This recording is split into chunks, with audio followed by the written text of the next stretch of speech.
Hi everyone, Nothany Burke-Tano here, the internet's busiest music nerd, and it's time for a review of the new Grimes album, Miss Anthropocene. This is the newest full-length album from vocalist, producer, and songwriter Grimes. It's been 5 years since the last record, Art Angels, which is my favorite Grimes album, an album that last year she referred to as a piece of crap. Artists can often have complicated feelings on their past works, especially if their newest material is taking them in a totally different direction. So honestly, I sort of took this comment as a reason to be excited, because if Grimes thinks that record's crap, what she's doing next has got to be way better or way different. And for a while now, she has been teasing fans with some exciting music, like the track We Appreciate Power, an awesomely produced foray into industrial metal, but the song dropped all the way back in 2018, and since then has only ended up on this record as a bonus track. However, there still was My Name is Dark, a somewhat freaky and alternative piece of pop rock with a grimy bass line, a punchy beat,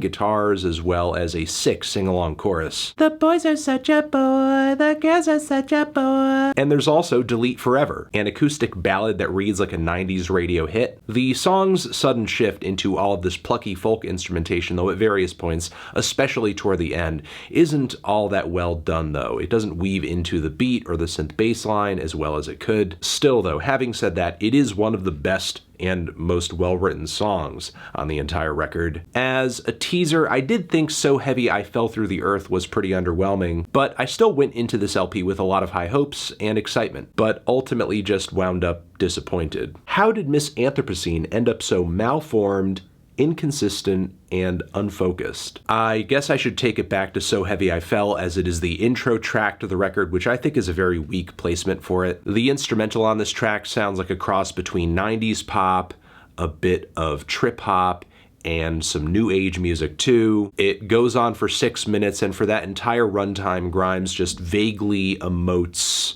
here and there without much in the way of any coherence or direction. I mean, there are some cool instrumental swells on the track here and there, but it's not a structure, as the track really begins to run out of ideas around the halfway point, and everything past that just starts to get very tedious. What's even worse is the following track, Dark Seed, which features a pretty simple boom clap beat, industrialized synth hits, a dark atmosphere, and then loads and loads and loads of pretentious spoken word and rambling, speedy vocal passages. Unrest is in the soul. We don't move our bodies anymore. And then with all the fast, disorienting rambling that's auto-tuned at some points on the track, it sounds like Haru Nomuri, but bad. Plus, the instrumental variations on this track do nothing to keep it interesting at all. Honestly, the track is an instant skip for me, and we're just on the second song here. There's also the song Violence, which I forgot was a teaser as well in 2019, and it's easy to realize why, as it's a very middle-of-the-road piece of electropop with a decent groove, some cool synth swells, as well as a nice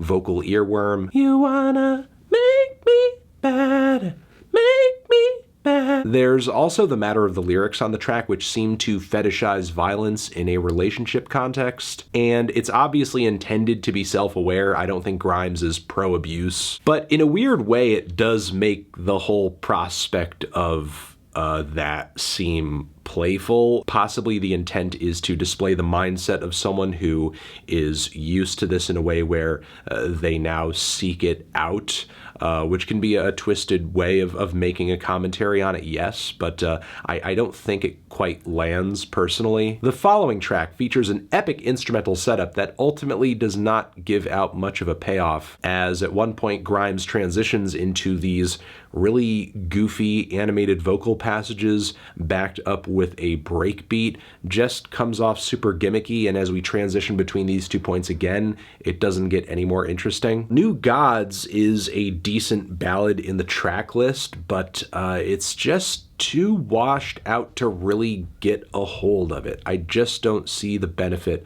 of this level of reverb. I mean, it's easily one of the most focused songs on the entire record, but it's just not pulling me in. Meanwhile, You'll Miss Me When I'm Not Around is another track that takes on a bit of a pop rock form, but this time sounding a bit more euphoric generally. But this song is marked by one of the more underwhelming vocal performances on the entire record. It's kind of difficult to get this song off the ground when what you're laying onto the track vocally is just so blasé. Plus, there's a few points where the background vocals sound just as loud as the lead vocals, so as they're overlapping, it just sounds like a jumbled mess. Unfortunately, the album's ending isn't all that strong either. Before the Fever has so many bright, buzzing layers of what I don't know because it's all soaked in so much reverb, it's difficult to describe or decipher. The sound of it is so searing, it's like staring into the sun. It's unpleasant to say the least. Meanwhile, the bird sounds and funny, airy chords on the closing track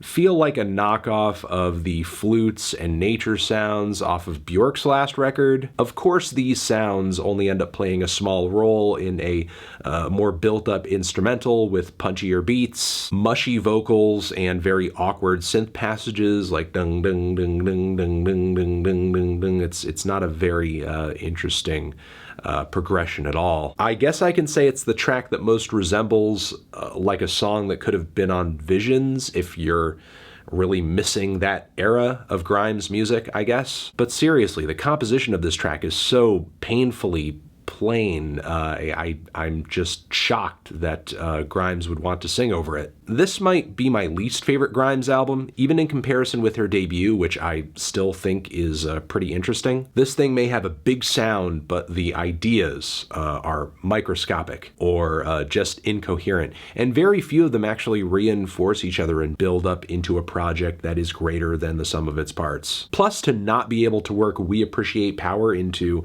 such a seemingly random album doesn't really make all that much sense, and all the mixes, the alternate mixes on the end, don't really add that much to the album's experience either. Yeah, I'm actually kind of blown away that we waited 5 years for this, because this is not a well-groomed album at all. I'm feeling a decent 2 strong 4 on this one. Tran. Zishin, have you given this album a listen? Did you love it? Did you hate it? What would you rate it? You're the best, you're the best. What should I review next?